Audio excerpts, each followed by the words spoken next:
এখন আমরা এক এক করে শুরু করি। যে হচ্ছে প্রথমে আমরা শুরু করি সেটা হচ্ছে মহাকর্ষ। মহাকর্ষ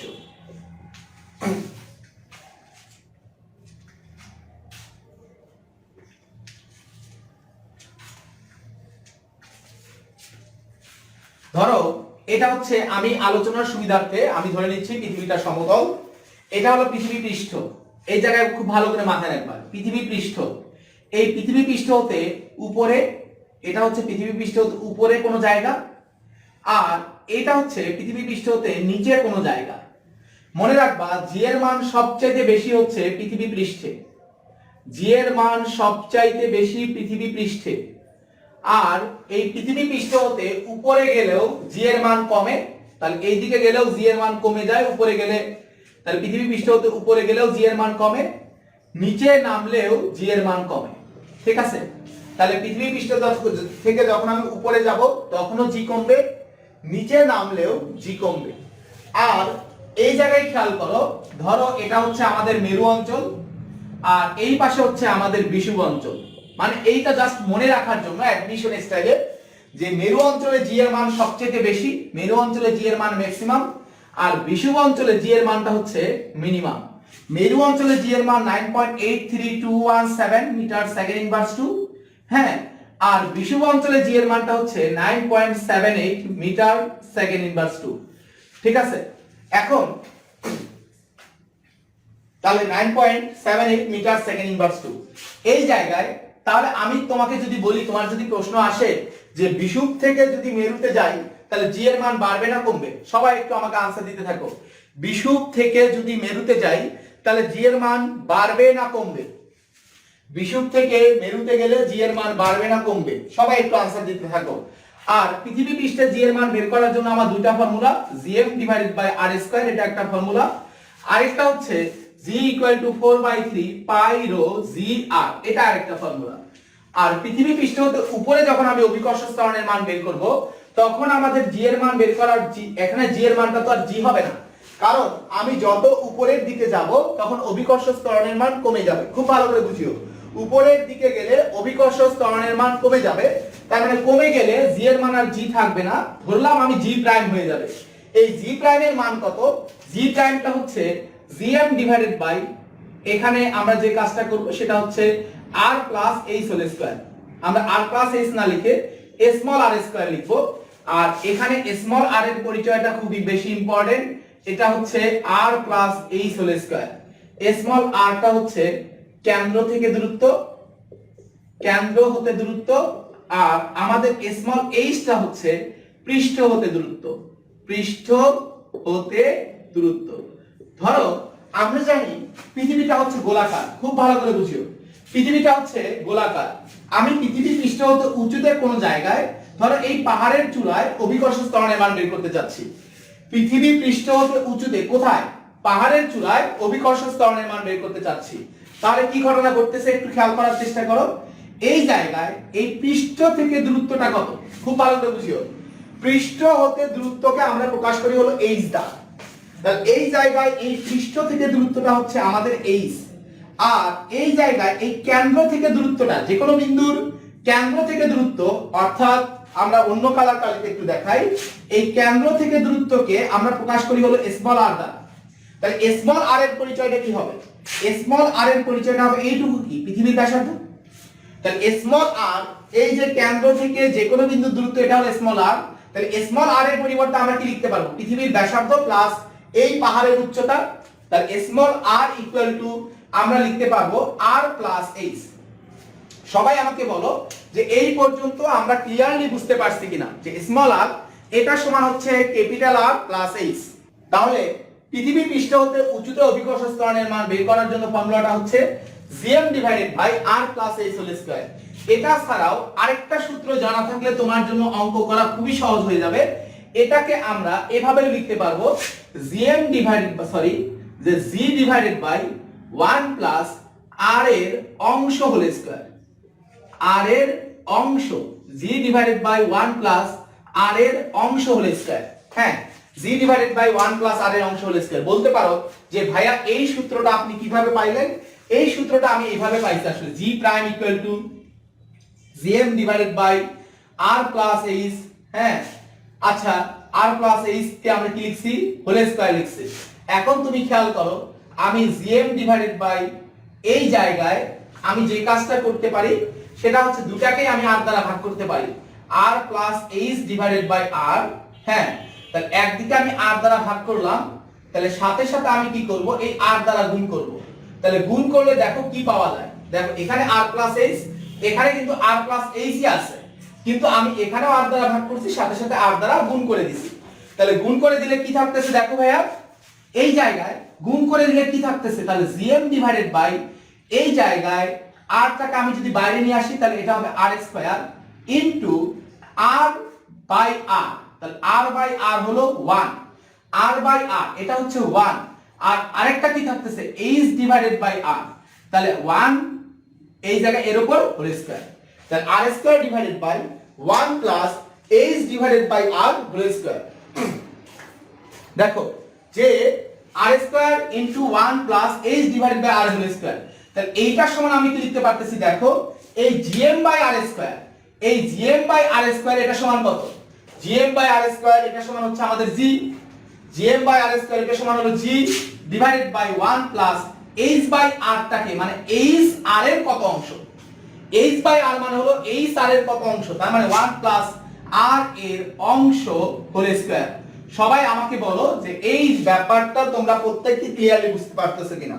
যে জি ডিভাইডেড বাই 1 প্লাস আর এর অংশ হোল স্কয়ার। তাই পৃথিবী পৃষ্ঠ হতে উঁচুতে কোন জায়গায় অভিকর্ষ ত্বরণের মান হলো G divided by 1 plus R এর অংশ হোল স্কয়ার। এবার আমরা যে কাজটা করব, পৃথিবীর পৃষ্ঠ হতে নিচে কোন বিন্দুতে অভিকর্ষ ত্বরণের মান বের করব। পৃথিবীর পৃষ্ঠ থেকে নিচে কোন বিন্দুতে অভিকর্ষ ত্বরণের মান বের করব। এটা বের করার জন্য ফর্মুলা কোনটা? জি প্রাইম। এখানেও তো অভিকর্ষ ত্বরণ জি হবে না। কেন জি হবে না? কারণ পৃথিবী পৃষ্ঠ হতে নিচে গেলে অভিকর্ষ ত্বরণের মান কি হয়ে যায়? কমে যায়। পৃথিবী পৃষ্ঠ হতে নিচে গেলে অভিকর্ষ ত্বরণের মান কমে যায়, তাহলে কমে গেলে অভিকর্ষ ত্বরণটা কি? জি প্রাইম।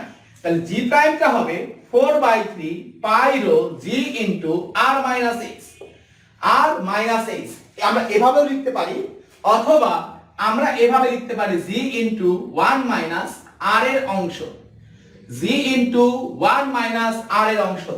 এখন তুমি বলতে পারো যে জি ইনটু 1 মাইনাস আর এর অংশ, আর এর অংশ আসলে আমরা কিভাবে লিখতেছিলাম একটু আগে দেখো, যে আর এর অংশ কার পরিবর্তে লিখছি? এইচ বাই আর এর পরিবর্তে। তো তুমি এভাবে মনে রাখতে পারো G into 1 minus H divided by R, G into 1 minus H divided by আর।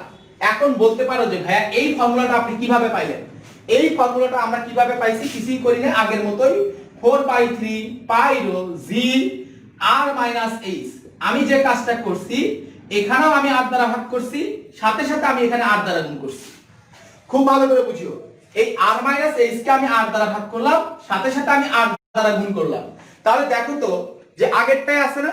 লেখা বোঝা যাচ্ছে না, লেখা ঠিক হয়ে যাবে, টেনশন নেওয়ার কোনো কারণ নাই। লেখা যদি বোঝা না যায়, লেখা ঠিক হয়ে যাবে, কোনো টেনশন নেওয়ার কোনো কারণ নাই। একটু হয়তো আমার এখানে ঠিক আছে, তোমার ওইখানে নেটের প্রবলেম হইতে পারে। এখানে ক্যামেরা ঝাপসা না, ক্যামেরা সবকিছু অল ওকে। হ্যাঁ, এখানে তুমি খেয়াল করো, এখানে এবার তুমি খেয়াল করো যে এটা আমরা কিভাবে পাইছি। এখানে আমি জাস্ট আর দ্বারা ভাগ করছি, তাহলে এখানে আর দ্বারা ভাগ করলে কি করতে হবে? এখানে আর দ্বারা গুণ করতে হবে। তাহলে এই যে আর মাইনাস এইচ কে আর দ্বারা ভাগ করলাম, আর সাথে সাথে আমি আর দ্বারা গুণ করলাম, তাহলে ফর্মুলা কিন্তু আগেরটাই। তাহলে এখন কি ঘটনা ঘটছে দেখো, এই 4/3 পাই রো জি আর মানে কি? এই 4/3 পাই রো জি আর মানে হলো জি, 4/3 পাই রো জি আর মানে হচ্ছে তোমার জি। তাহলে এখানে জি ইনটু খেয়াল করো আর বাই আর মানে কত? 1, আর বাই আর মানে 1, তারপরে আছে মাইনাস, তারপরে কত? H divided by R. তাহলে দেখো এই সূত্রটা কিভাবে আসছে, সবাই বুঝতে পারছো কিনা? সবাই কোপায় দিতে পারছো কিনা এটা আমাকে একটু জানাও, যে এই সূত্রটা কিভাবে আসলো। তাহলে G into 1 minus H divided by R. সবাই আমাকে বলো যে এই পর্যন্ত ক্লিয়ার কিনা। যদি এই পর্যন্ত ক্লিয়ার হয় তাহলে দেখবা খেলা কোথায়। আর আমি যে টপিকটা পড়াইতেছি সেই টপিক থেকে অবশ্যই গুচ্ছতে একটা প্রশ্ন আসবে। আমি তোমাকে বলে দিচ্ছি, আমি যা পড়াচ্ছি এখান থেকে 1 নম্বর মাস্ট কমন লিখে নাও, এখান থেকে আসবেই আসবে। একটা নিয়ম পড়াবো, একটা থেকে আসবে, যা বলবো সেটাই হবে ইনশাআল্লাহ। সবার এই পর্যন্ত ক্লিয়ার কিনা? এই পর্যন্ত সবার ক্লিয়ার কিনা যে পৃথিবী পৃষ্ঠে যখন অভিকর্ষ ত্বরণের মান বের করবে তখন জি বের করার ফর্মুলা হলো gm divided by r square, মানে ব্যাসার্ধ স্কয়ার, অথবা 4/3 pi rho GR. 4/3 pi rho GR. পৃথিবী পৃষ্ঠ উপরে গেলে অভিকর্ষ ত্বরণের মান কত? gm divided by small r square. Small r এর পরিচয়টা কি? কেন্দ্র থেকে দূরত্ব। আর স্মল r এর পরিবর্তে আমরা কি লিখতে পারবো? স্মল r এর পরিবর্তে লিখতে পারবো, স্মল r হলো কেন্দ্র থেকে এই পর্যন্ত দূরত্ব, তাহলে স্মল r এর পরিবর্তে লিখতে পারবো পৃথিবীর ব্যাসার্ধ প্লাস পৃথিবীর পৃষ্ঠ থেকে উচ্চতা। পৃথিবীর পৃষ্ঠ থেকে উচ্চতা তার মানে হলো r প্লাস h, তার উপরে হোল স্কয়ার। এখন আরেকটা কি লেখা যায়? g divided by 1 plus r এর অংশ হোল স্কয়ার। আর আমি যখন পৃথিবীর পৃষ্ঠ হতে নিচে আসবো তখন g prime equal to 4/3 pi rho g into r minus h। আরেকটা হচ্ছে এটার পরিবর্তে আমি লিখতে পারবো g ইনটু 1 মাইনাস r এর অংশ। এই পর্যন্ত তোমাদের প্রত্যেকের ক্লিয়ার কিনা? তাহলে এখন শুরু হবে দা ওয়ান্ডারফুল কোপ। ওয়াও, দেখো খেলাটাকে বলে। প্রবলেম 1 ফার্স্ট, পৃথিবীর ব্যাসার্ধের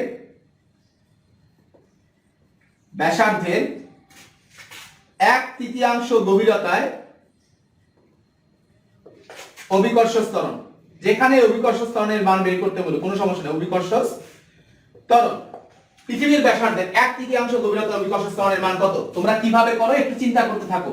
এরপরে আরেকটা বলি যে পৃথিবীর ব্যাসার্ধের অর্ধেক গভীরতায়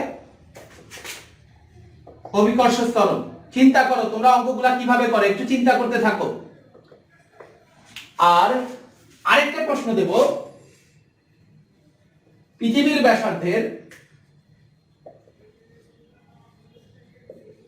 সমপরিমাণ উচ্চতায়, আজকে দেখবা উচ্চতায় অভিকর্ষ ত্বরণ। তো আমরা তিনটা অঙ্ক লিখছি। পৃথিবীর ব্যাসার্ধের 1/3 গভীরতা অভিকর্ষ ত্বরণ, পৃথিবীর ব্যাসার্ধের অর্ধেক গভীরতা অভিকর্ষ ত্বরণ, আর পৃথিবীর ব্যাসার্ধের সমপরিমাণ উচ্চতায় অভিকর্ষ ত্বরণ।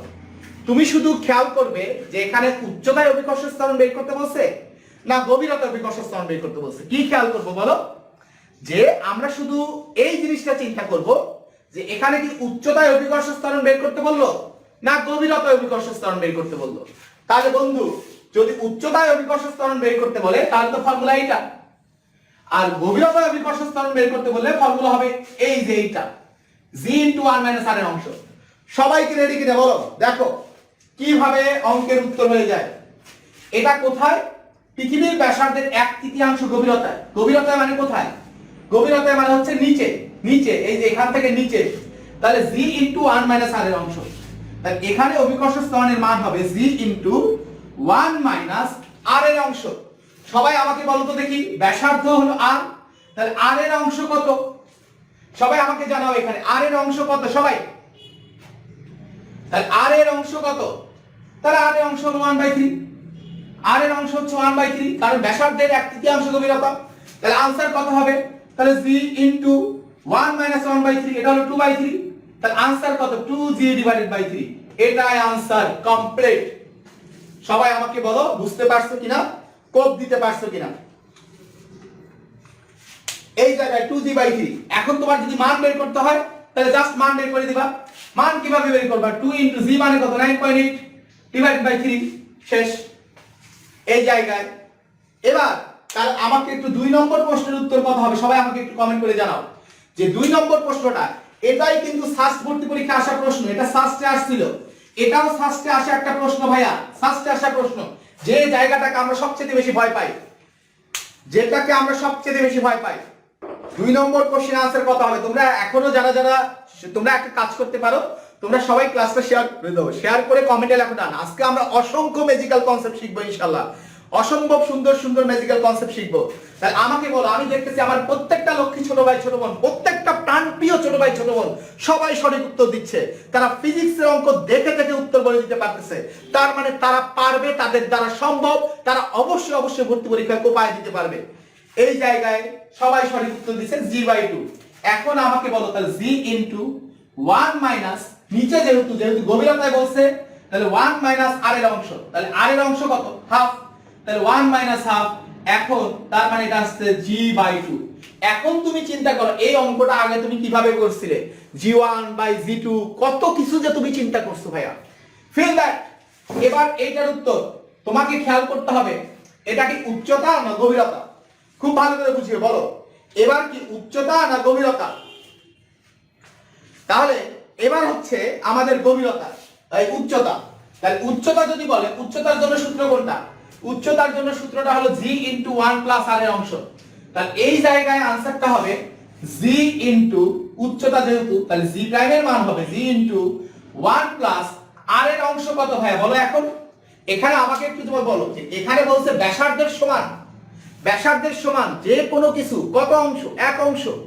তাহলে r এর কত অংশ সবাই আমাকে বলো, যে ব্যাসার্ধের সমান, তাহলে এখানে r এর অংশ কত?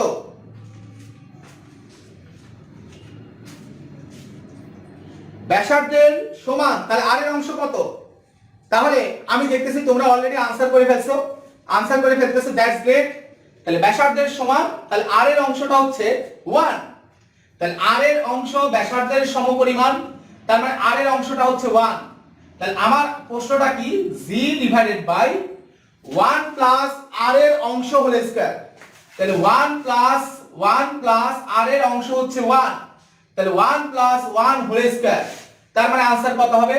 g / 1 আর 1 2, 2 স্কয়ার করলে হবে 4। তাহলে পৃথিবীর ব্যাসার্ধের সমপরিমাণ উচ্চতায় অভিকর্ষ ত্বরণের মান হচ্ছে g / 4। সবাই ক্লিয়ারলি বুঝতে পারতেছো কিনা বলো? তো অনেকে একটু ভুল আনসার দিচ্ছিলে, আশা করি এখন সবাই বুঝে গেছো, এখন ক্লিয়ারলি বুঝে গেছো। তাই আমাকে একটু বলো তো দেখি, পৃথিবীর ব্যাসার্ধের অর্ধেক উচ্চতায় অভিকর্ষ ত্বরণের মান কত হবে? পৃথিবীর ব্যাসার্ধের অর্ধেক উচ্চতায় অভিকর্ষ ত্বরণের মান কত হবে? পৃথিবীর ব্যাসার্ধের অর্ধেক উচ্চতায় অভিকর্ষ ত্বরণের মান কত হবে? তাহলে এবার r এর অংশের মান কত? হাফ। r এর অংশের মান হাফ। সবাই একটু ক্যালকুলেশন করে বলো, r এর অংশের মান হাফ। তাহলে একটু সবাই খাতায় করে আনসারটা বলে দাও। আমি জানি আমার ছোট ভাইয়েরা খুবই মেরিটোরিয়াস, ছোট ভাই ছোট বোনেরা, তাই এখনই সঠিক উত্তরটা দিয়ে দেবে ইনশাআল্লাহ। তো এখানে পৃথিবীর ব্যাসার্ধের অর্ধেক উচ্চতায় অভিকর্ষ ত্বরণের মান কত? সবাই আনসারটা দিয়ে দাও। তাহলে g / 1 + r এর অংশ হোল স্কয়ার। r এর অংশ কত? হাফ। r এর অংশ, কারণ ব্যাসার্ধের অর্ধেক গভীরতা। তাহলে आंसर কত হবে? সবাই একটু আমাকে জানাতে থাকো। তাহলে আমি দেখতেছি সবাই সঠিক উত্তর দিচ্ছে। সুমাইয়া রহমান নুন, সানি আলম, তারপরে হচ্ছে সালমান আহমেদ, তারপরে হচ্ছে মহিনুল ইসলাম শাহেদ, ইসরাত জাহান দিশা। ভাই কেউ ভুল করতেছ না, তার মানে সবাই ম্যাজিক্যালি সঠিক উত্তর দিচ্ছ। তার মানে তোমরা অবশ্যই পারবে, হতাশ হবে না কখনো। যে প্রত্যেকটা অঙ্কের আনসার দেখে দেখে দিতে পারে তার আবার হতাশা কিসের? তাহলে এখানে আনসার কত হবে?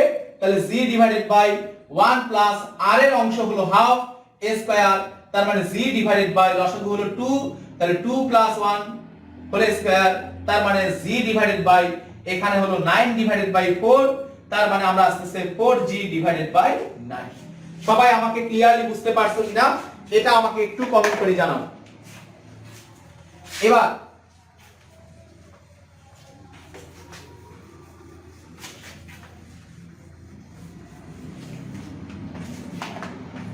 প্রবলেম,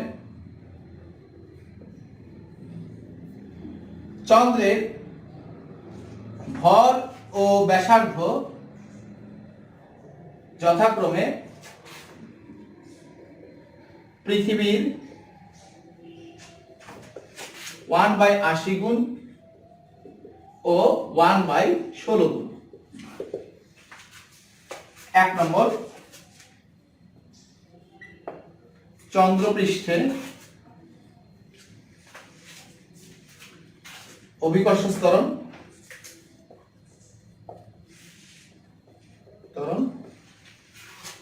2 নম্বর, 60 কেজি ভরের ব্যক্তির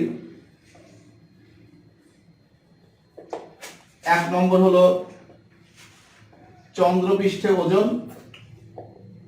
অনেক ধরনের প্রবলেম সলভ করব। চন্দ্র পৃষ্ঠে কতটুকু ওজন হারাবে?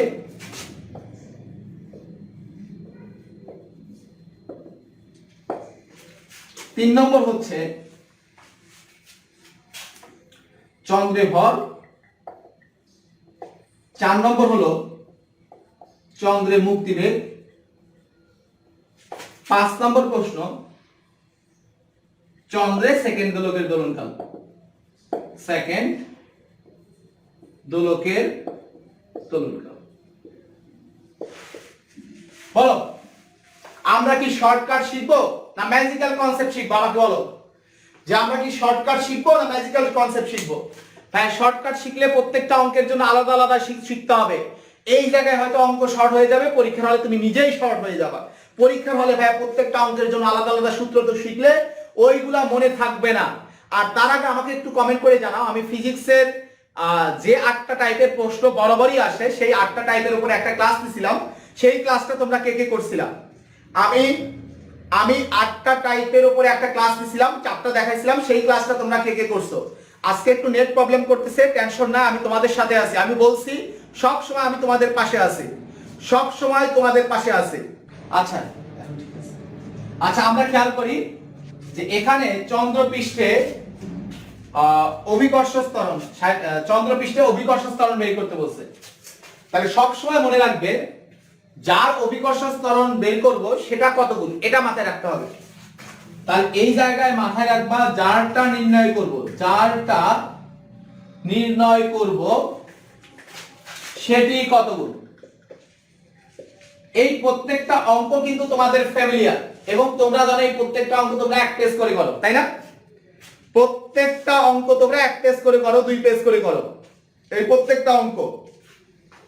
এখন আমরা খেয়াল করো, এবার এখানে অভিকর্ষ ত্বরণের ফর্মুলাটা কি? অভিকর্ষ ত্বরণের ফর্মুলাটা হচ্ছে G is proportion, G equal to Gm divided by r square, Gm divided by r square। তো আমার এখানে কার কার পরিবর্তন দেয়া আছে? আমার এখানে ভরের পরিবর্তন দেয়া আছে, ভর হলো 1/80 গুণ, ভর হলো 1/80 গুণ, তার মানে ভরের পরিবর্তন দেয়া আছে m টা লাগবে, ভরের পরিবর্তন দেয়া আছে। আর কার পরিবর্তন দেয়া আছে? ব্যাসার্ধ, ব্যাসার্ধটা হলো 1/16 গুণ, তার মানে এটা হচ্ছে তোমার m, এটা হলো তোমার r। তাহলে m আর r এর পরিবর্তন দেয়া আছে, তাহলে m আর r এর পরিবর্তন দেয়া আছে, যেটা কনস্ট্যান্ট সেটা বাদ, তাহলে g m r স্কয়ার। তাহলে এখানে কোন চিহ্ন বলবে? সমানুপাতিক চিহ্ন, কারণ এখানে g কনস্ট্যান্ট, তাই না? আমরা এটা আগের ক্লাসে আলোচনা করছি। তাহলে g is proportion m divided by r square, তাহলে g is proportion m divided by r square। এখন তোমার কাজ দেখো কমপ্লিট। আমি প্রথমে কত গুণ সেটা বের করব, কত গুণ সেটা বের করব, কারণ এই m আর r এর মান বসাইলে কত গুণ এটা বের হয়ে যাবে। তাহলে এই জায়গায় ভর হলো কত গুণ? 1/80 গুণ, তাহলে ভর হলো 1/80 গুণ। আর ব্যাসার্ধ কত গুণ? ব্যাসার্ধ হচ্ছে 1/16 না, এটা 1/4, ব্যাসার্ধ হচ্ছে 1/4, এটা ঠিক করে নাও, এক ব্যাসার্ধ 1/4, তাহলে ব্যাসার্ধ হচ্ছে 1/4 গুণ, তাহলে এটার উপর আবার কি আছে? r এর উপর স্কয়ার, তাহলে আমি এখানে স্কয়ার দিলাম, r এর উপর স্কয়ার, তাই আমি 1/4 এর উপর স্কয়ার দিছি, তাহলে এত গুণ। তাহলে আমি পাইলাম 16/80 গুণ, 16/80 গুণ, তার মানে 1/5 গুণ। তার মানে চন্দ্রপৃষ্ঠের অভিকর্ষ ত্বরণ হলো পৃথিবী পৃষ্ঠের অভিকর্ষ ত্বরণের 1/5 গুণ। চন্দ্রপৃষ্ঠের অভিকর্ষ ত্বরণ পৃথিবী পৃষ্ঠের অভিকর্ষ ত্বরণের 1/5 গুণ। এই ব্যাপারটা তোমরা ক্লিয়ারলি বুঝতে পারছো কিনা? চন্দ্রপৃষ্ঠের অভিকর্ষ ত্বরণ পৃথিবী পৃষ্ঠের অভিকর্ষ ত্বরণের 1/5 গুণ। এই ব্যাপারটা তোমাদের প্রত্যেকের কাছে ক্লিয়ার কিনা, চয়াকার চকচকা ফয়াকার ফকফকা কিনা, এটা আমাকে একটু কমেন্ট করে জানাও।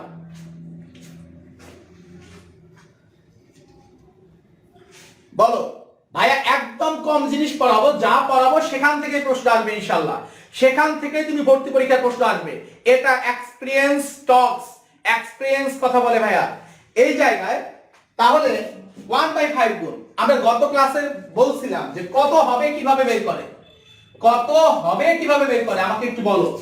এই জায়গায় ধরো তোমার একটা কলমের দাম 5 টাকা, একটা কলমের দাম 5 টাকা, তাহলে আমি যদি বলি কলমের দাম 3 গুণ হলো, তাহলে কলমের দাম কত হবে? কলমের দাম 3 গুণ হলো, কলমের দাম কত হবে? তাহলে সবাই आंसर করো তো দেখি, কলমের দাম কত হবে? কলমের দাম কত হবে? এই জায়গায় সবাই आंसर করছে 15 টাকা হবে। এখন আমার প্রশ্ন 15 কিভাবে পাই না? 15 পাইছে হচ্ছে 3 গুণন 5 করে। এখন আমাকে 3টা কি ছিল? কত গুণ? তাহলে 3টা ছিল হলো তোমার কত গুণ, আর 5টা হচ্ছে আগে কত ছিল? আগে কত, তাহলে এই জায়গায় কত গুণের সাথে আমি যদি আগে কত ছিল এটা দ্বারা গুণ করি তাহলে আমি কত হবে পেয়ে যাব। তাহলে কত হবে পাওয়ার উপায়টা হলো কত গুণের সাথে আগে যত ছিল সেটা দ্বারা গুণ করতে হবে। কত গুণের সাথে আগে যত ছিল সেটা দ্বারা গুণ করতে হবে। তাহলে এবার আমি খেয়াল করো, তাহলে চন্দ্রপৃষ্ঠে অভিকর্ষ ত্বরণের মান বের করতে বলছে, তাহলে চন্দ্রপৃষ্ঠে অভিকর্ষ ত্বরণ হলো 1/5 গুণ, তাহলে কত হবে বের করতে চাইলে আগেরটা দ্বারা গুণ করতে হবে। তাহলে আগেরটা হলো কার? পৃথিবীর অভিকর্ষ ত্বরণ কত? 9.8। পৃথিবীর অভিকর্ষ ত্বরণ 9.8। সবাই আমাকে বলো ক্লিয়ারলি বুঝতে পারছো কিনা? সবাই আমাকে বলো যে ক্লিয়ারলি বুঝতে পারছো কিনা? তাহলে চন্দ্রপৃষ্ঠে অভিকর্ষ ত্বরণ হবে 1/5 * 9.8। তোমার অঙ্ক কিন্তু কমপ্লিট, তোমার অঙ্ক কমপ্লিট। আমার কি এক পাতা করার দরকার আছে? আমার এক পাতা করারও দরকার নাই, কোনো শর্টকাট মুখস্থ করারও দরকার নাই ভাইয়া। আমি তোমাকে একটা ম্যাজিক্যাল কনসেপ্ট শেখাবো, জাস্ট একটা ম্যাজিক্যাল কনসেপ্ট শিখলে ইনশাআল্লাহ তুমি physics first paper, physics second পেপারে 40% অঙ্ক করতে পারবে। ফিজিক্স ফার্স্ট পেপার, সেকেন্ড পেপারে 40% অঙ্ক করতে পারবে। এখানে কনসেপ্ট জানা লাগবে শুধুমাত্র, জাস্ট একটা কনসেপ্ট ভাইয়া। সঠিক জায়গায় গিয়ে সঠিকভাবে প্র্যাকটিস করলে অনেক দেখা গেছে ট্রিকি ওয়েতে প্রিপারেশন নিয়ে কম পড়েও অনেক ভালো করা যায়। তাহলে সবাই আমাকে বলো এখানে 1/5 * 9.8, তাহলে এটা হয়ে গেল। এবার 60 কেজি ভরের ব্যক্তির 60 কেজি ভরের ব্যক্তির চন্দ্রপৃষ্ঠে ওজন কত হবে? 60 কেজি ভরের ব্যক্তির চন্দ্রপৃষ্ঠে ওজন কত হবে? তাহলে ওজন মানে কি? ওজন মানে হলো ভর ইনটু অভিকর্ষ ত্বরণ। তাহলে কোথায় অভিকর্ষ ত্বরণ? চন্দ্রে। তাহলে চন্দ্রে ভর হলো 60 কেজি, আর চন্দ্রে অভিকর্ষ ত্বরণের মান আমরা কত বের করছি অলরেডি? 1/5 * 9.8। 1/5 * 9.8। খেয়াল করো, তাহলে এখানে খেয়াল করো যে W = mg। তাহলে চন্দ্রে যেহেতু g এর মান কম, তাহলে চন্দ্রে ওজনের মানও কি হবে? চন্দ্রে যেহেতু g এর মান কম, তাহলে চন্দ্রে ওজনের মানও কত হবে?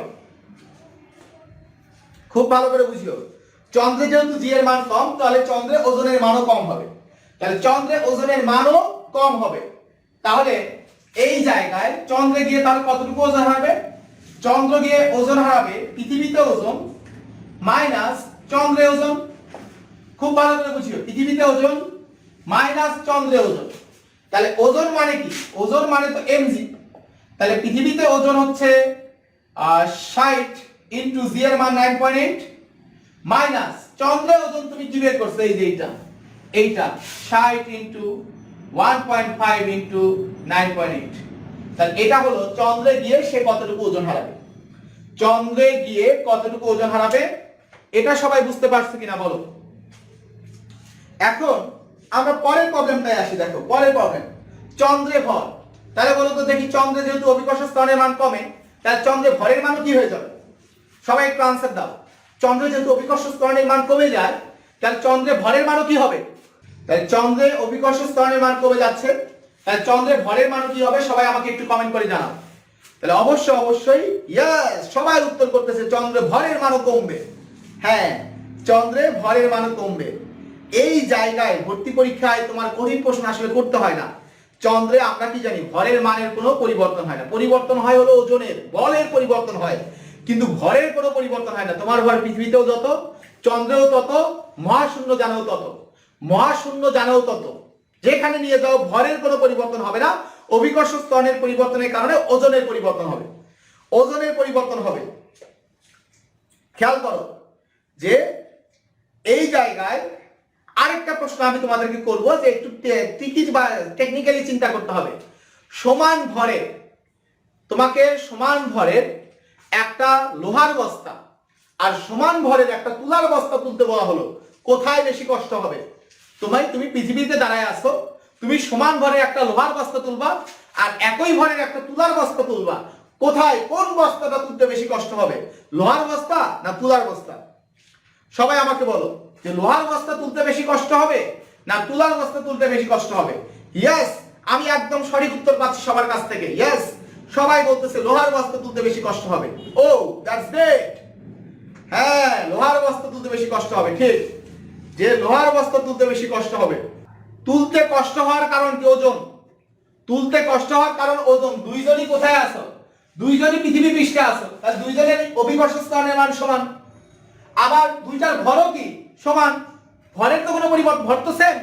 লোহার বস্তার ভরও যা, তুলার বস্তার ভরও তা, তাহলে ভর যেহেতু সেম, এখানে ভরও সেম, জিও সেম, তাহলে ওজনও কি হবে? সেম হবে। তার মানে দুইটা বস্তা তুলতে একই পরিমাণ কষ্ট লাগবে, ভর তো কম বেশি না। ঠিক আছে, তাহলে দুইটা তুলতে একই পরিমাণ কষ্ট হবে। সবাই একদম ক্লিয়ারলি বুঝতে পারতেছে কিনা? একদম প্রত্যেকটা ব্যাপার তোমাদের কাছে চয়কার চকচকা, ফয়কার ফকফকা কিনা এটা আমাকে একটু জানাও।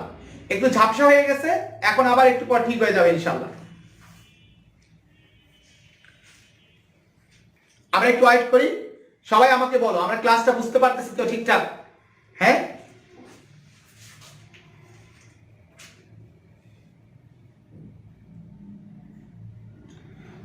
জাহ্নবী বলছে ঝাপসা কেন? ঝাপসা কেন হচ্ছে এটা ইন্টারনেটের অফিসে তোমাকে ফোন দিয়ে বলতে হবে, গ্রামীণ ফোন অফিসে ফোন দিয়ে দাও। হ্যালো, আপনি গ্রামীণ ফোন অফিস থেকে বলছেন, আমরা রোকন ভাইয়ের ক্লাসটা করতেছি, এই জায়গার লাইনটা আপনারা একটু ঠিক করে দেন, তাহলে হয়তো ঠিক হইতে পারে। অথবা আমার ওয়াইফাই যে দিচ্ছে তাকে ফোন দিতে পারো তুমি। এখানে ওকে, তাহলে এবার আমরা আসি, চন্দ্রে ভর ক্লিয়ার হয়ে গেল। এরপরে আমরা আসি চন্দ্রে মুক্তিবেগ। চন্দ্রে মুক্তিবেগ, মুক্তিবেগ কত হবে খেয়াল করো। তাহলে মুক্তিবেগ বের করার ফর্মুলাটা হচ্ছে VE equal to root over 2gm divided by r, 2gm divided by r। খেয়াল করো, তাহলে এখানে কার কার পরিবর্তন দেয়া আছে? ভরের পরিবর্তন দেয়া আছে আর ব্যাসার্ধের পরিবর্তন দেয়া আছে। তাহলে খেয়াল করো এখানে কোনটা কোনটা আমি রাখবো? ভর, ব্যাসার্ধ আর বের করব হলো মুক্তিবেগ। তাহলে ভর, ব্যাসার্ধ আর বের করব মুক্তিবেগ।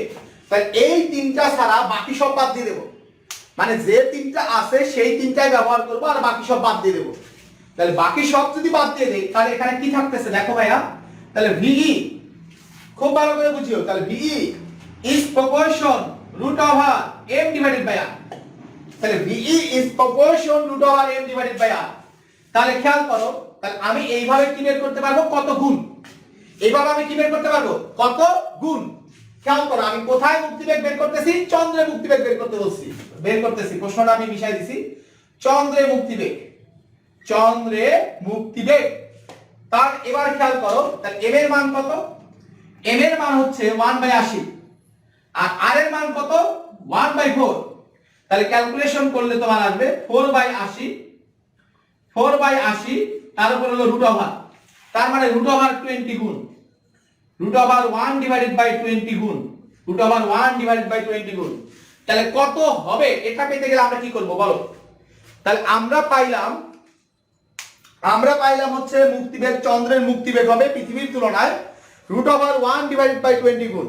তাহলে কত হবে পেতে গেলে কি করতে হবে?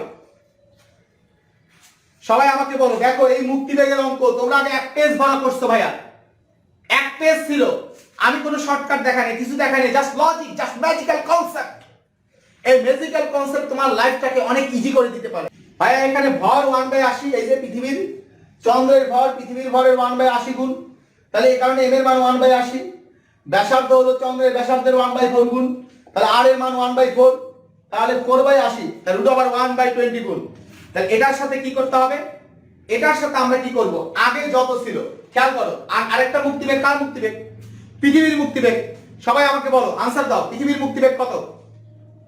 উত্তর দাও সবাই, যে পৃথিবীর মুক্তিবেগ কত? এভরিবডি, যে পৃথিবীর মুক্তিবেগ কত?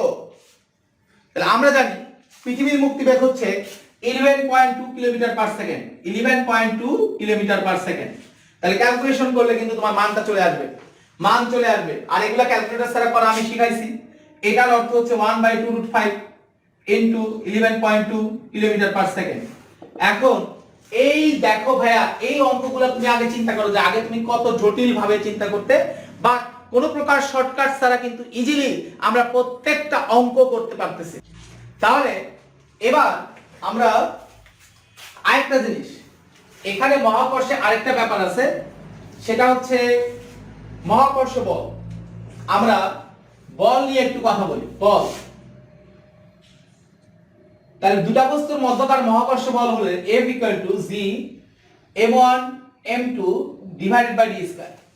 দুইটা বস্তুর মধ্যকার মহাকর্ষ বল G m1 m2 divided by d square. এরপরে এখানে সবসময় মনে রাখবে যে এখানে m1 আর m2 মহাকর্ষ বল ক্রিয়াশীল হলো দুইটা বিন্দু ভরের বস্তুর জন্য, দুইটা বিন্দু ভর, এইটার ভর m1 এটার ভর m2, হ্যাঁ, তাহলে দুইটা বিন্দু ভরের বস্তুর জন্য হচ্ছে এবং তাদের মধ্যকার দূরত্ব d।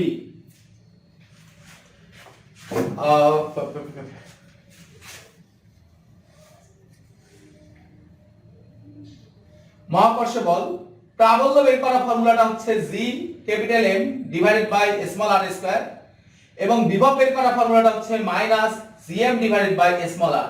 আমি একটু আগে বলছিলাম এখানে স্মল r এর পরিচয়টা কি, সবাই আমাকে একটু জানাও তো দেখি, এখানে স্মল r এর পরিচয়টা কি? ও সেকেন্ড দোলকের দোলনকাল কত হবে এটা নিয়ে তোমরা প্রশ্নটা জিজ্ঞেস করছো যে সেকেন্ড দোলকের দোলনকাল কত হবে। আচ্ছা, সেকেন্ড দোলকের দোলনকালটা আমি দেখাচ্ছি, টেনশন নেওয়ার কোনো কারণ নাই। এবং তোমরা আমাকে একটু জানাও যে তোমরা সবাই ক্লিয়ারলি বুঝতে পারছো কিনা, সবকিছু ঠিকঠাক আছে কিনা, সব অল ওকে কিনা, এটা আমাকে একটু জানাতে থাকো।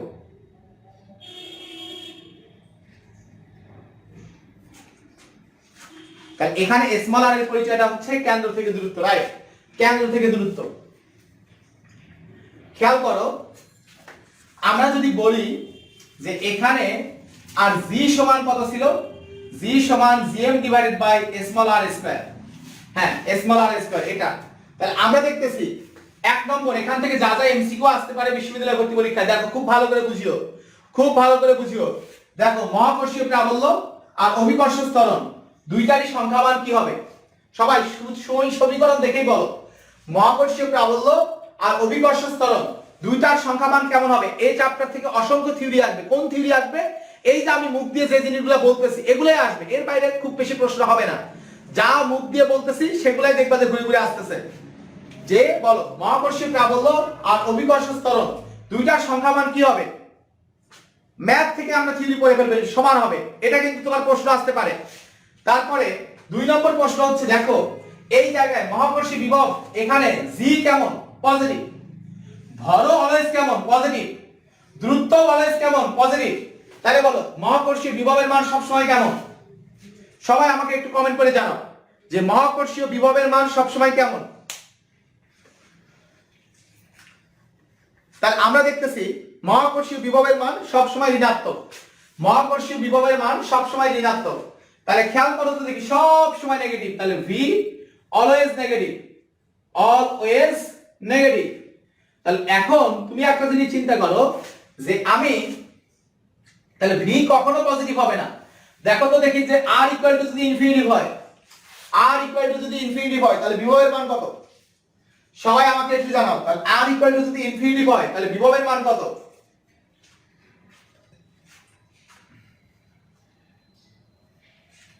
তাহলে r ইকুয়াল টু ইনফিনিটিভ হলে বিভবের মান হচ্ছে minus gm divided by r এর মান হলো ইনফিনিটিভ, এই স্মল r এর মান ইনফিনিটিভ, অর্থাৎ একদম অসীম দূরত্বে নিচে ইনফিনিটিভ থাকলে মান কত হয়?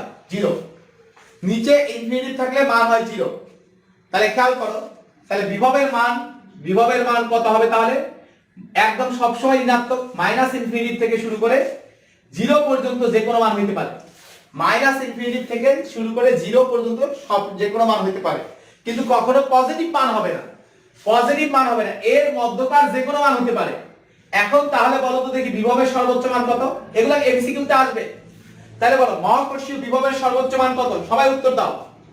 মহাকর্ষীয় বিভব, highest value of gravitational potential, তাহলে মহাকর্ষীয় বিভবের সর্বোচ্চ মান কত? তাহলে সবাই বুঝে গেছো মহাকর্ষীয় বিভবের সর্বোচ্চ মান হলো 0। তাহলে তোমার যদি প্রশ্ন আসে মহাকর্ষীয় বিভবের সর্বোচ্চ মান কোথায়, সবাই আনসার করো, মহাকর্ষীয় বিভবের সর্বোচ্চ মান কোথায়? অসীম দূরত্বে, রাইট। তাহলে মহাকর্ষীয় বিভবের সর্বোচ্চ মান হলো অসীম দূরত্বে এবং মহাকর্ষীয় বিভবের সর্বোচ্চ মান 0। এগুলা কিন্তু গুচ্ছ বিশ্ববিদ্যালয় ভর্তি পরীক্ষায় থিওরি আকারে আসতে পারে ভাইয়া, এমসিকিউতে এগুলো আসবে, তোমাকে এগুলা কিন্তু পারতে হবে। আচ্ছা, তাহলে আমি যদি বলি মহাকর্ষীয় বিভবের সর্বনিম্ন মান কত? আনসার দাও। মহাকর্ষীয় বিভবের সর্বনিম্ন মান হচ্ছে মাইনাস ইনফিনিটি। মহাকর্ষীয় বিভব অলওয়েজ নেগেটিভ নাম্বার, সব সময় নেগেটিভ নাম্বার। এবার আমরা জি এর গ্রাফ আঁকতে চাই। ধরো এটা হলো পৃথিবী, খুব ভালো করে বুঝিও, এই গ্রাফটা খুবই ইম্পর্টেন্ট, গ্রাফ ইম্পর্টেন্ট। তো এখানে এই জায়গায় তুমি একটা জিনিস চিন্তা করো তো দেখি, এই দিক বরাবর আমি আর প্লট করতেছি, এই দিক বরাবর জি প্লট করতেছি, জি এর মান, যে কোথায় অভিকর্ষ স্তরের মান কত এটা আমরা প্লট করতেছি। তাহলে এটা কি পৃথিবী পৃষ্ঠ হতে নিচে না? সবাই আমাকে জানাও, এটা হলো পৃথিবী পৃষ্ঠ হতে ভেতরে, পৃথিবী পৃষ্ঠ হতে ভেতরে। এখন পৃথিবী পৃষ্ঠ হতে ভেতরের অভিকর্ষ স্তরণের মান বের করার জন্য ফর্মুলাটা কি ছিল? g equal to g prime equal to 4/3 pi rho g into r minus h। খুব ভালো করে বুঝিও, g prime equal to 4/3 pi rho g into r minus h। আচ্ছা, r মাইনাস h কে আমরা কি দিয়ে প্রকাশ করতে পারি? সবাই আমাকে বলো। ধরো এটা পৃথিবী পৃষ্ঠ হতে গভীরে কোনো জায়গায়, পৃথিবী পৃষ্ঠ হতে গভীরে কোনো জায়গায়, এটা হলো h। তাহলে আমাদের এই ডিসটেন্সটা হচ্ছে ব্যাসার্ধ, এটা হলো পুরোটুকু হলো ব্যাসার্ধ। তাহলে এইটুকু হচ্ছে আমার r মাইনাস h। তার মানে r মাইনাস h কে আমি কি নামে রাখতে পারি? সবাই আমাকে একটু জানাও। r মাইনাস h এটা কি কেন্দ্র থেকে দূরত্ব না? সবাই আমাকে বলো যে r মাইনাস h এটা কি কেন্দ্র থেকে দূরত্ব না? খেয়াল করো, এই যে r মাইনাস h এটা কোথা থেকে দূরত্ব? কেন্দ্র থেকে দূরত্ব। তাহলে কেন্দ্র থেকে দূরত্বকে আমি কি দিয়ে প্রকাশ করতে পারি? স্মল r দ্বারা প্রকাশ করতে পারি। স্মল r, তাহলে খুব ভালো করে বুঝিও, স্মল r, তাহলে এটা হচ্ছে g prime equal to 4/3 pi rho, এটা হলো capital G, sorry capital G into small r, g prime equal to 4/3 pi rho g into small r। আচ্ছা আমাকে বলো তো দেখি, জি এর মান কোথায় সবচেয়ে বেশি? পৃথিবী পৃষ্ঠ হতে উপরে, না পৃথিবী পৃষ্ঠ হতে নিচে, না পৃথিবীর পৃষ্ঠে? কোথায় জি এর মান সবচেয়ে বেশি? এভরিবডি, কোথায় জি এর মান সবচেয়ে বেশি? একজন বলছো ব্যাসার্ধ, ব্যাসার্ধ হয় কেমনে? কোথায় জি এর মান সবচেয়ে বেশি? পৃথিবী পৃষ্ঠে, না পৃষ্ঠ হতে উপরে, না পৃষ্ঠ থেকে নিচে? আমি কিন্তু আজকের ক্লাসে এটা আলোচনা করছি ভাইয়া, আর আমি জানি আমার প্রত্যেকটা লক্ষ্মী ছোট ভাই ছোট বোন অনেক মনোযোগ দিয়ে ক্লাস করে, তারা সবাই অবশ্যই সঠিক উত্তর দেবে। তাহলে বলো, কোথায় জি এর মান সবচেয়ে বেশি? পৃথিবীর পৃষ্ঠে।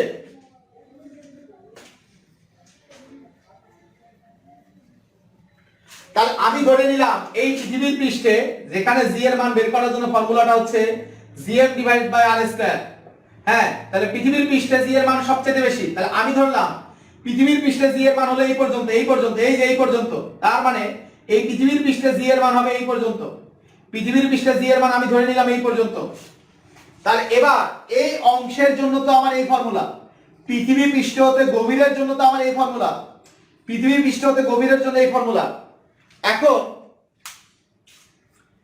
একটু ঝাপসা হয়ে গেছে, এখন ঠিক হয়ে যাবে, একটু পর ঠিক হয়ে যাবে, টেনশন নেওয়ার কোনো কারণ নাই। এই তো ঠিক হয়ে গেছে, আমরা একটু ওয়েট করি, সমস্যা নাই। আচ্ছা, গ্রাফের ক্লাসটা করছো কে কে? আমি যে একটা গ্রাফের স্পেশাল দুইটা ক্লাস নিছি, তাহলে এই গ্রাফের যে দুইটা স্পেশাল ক্লাস নিছি, এই দুইটা ক্লাস করছো কে কে? যারা ক্লাস করছো তারা কিন্তু একদম ঠিকঠাক আনসার করতে পারবে এখন।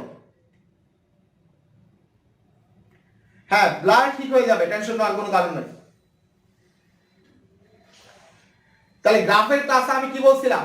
y অক্ষ বরাবর যা থাকবে সেটার পরিবর্তে লিখবো y, আর x অক্ষ বরাবর যা থাকবে তার পরিবর্তে লিখবো x।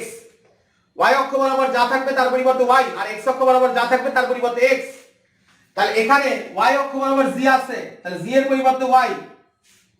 আর একটা খেয়াল করো, r কোন অক্ষ বরাবর আছে? r আছে হলো x অক্ষ বরাবর, তাহলে r এর পরিবর্তে হলো x। আর বাকি যা আছে তার পরিবর্তে আমরা কি লিখবো? কনস্ট্যান্ট। বাকি যা আছে এগুলো দেখার দরকার নাই, y অক্ষ বরাবর যা আছে তার পরিবর্তে y, x অক্ষ বরাবর যা আছে তার পরিবর্তে x, আর বাকি সবকিছু কনস্ট্যান্ট। তাহলে আমাকে বলো তো দেখি, y ইকুয়াল টু kx এটা কেমন সরল লেখা হবে? y ইকুয়াল টু kx এটা কেমন সরল লেখা হবে ভাইয়া? y ইকুয়াল টু kx, তাহলে এটা কেমন সরল লেখা? সবাই জানো এটা, অবশ্যই অবশ্যই সবাই সঠিক উত্তর দিচ্ছ। তাহলে মূল বিন্দুগামী সরলরেখা, তাহলে এই পয়েন্ট থেকে এই পর্যন্ত হবে, তাহলে এটা হবে মূল বিন্দুগামী সরলরেখা। শেষ, মূল বিন্দুগামী সরলরেখা। তাহলে এটা হচ্ছে আমাদের মূল বিন্দুগামী সরলরেখা।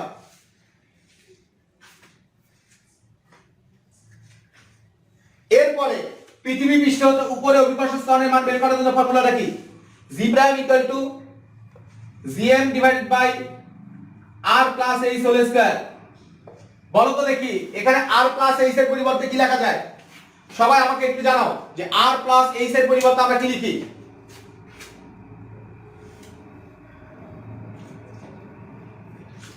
যে আর প্লাস এইচ এর পরিবর্তে আমরা কি লিখি ভাইয়া বলো?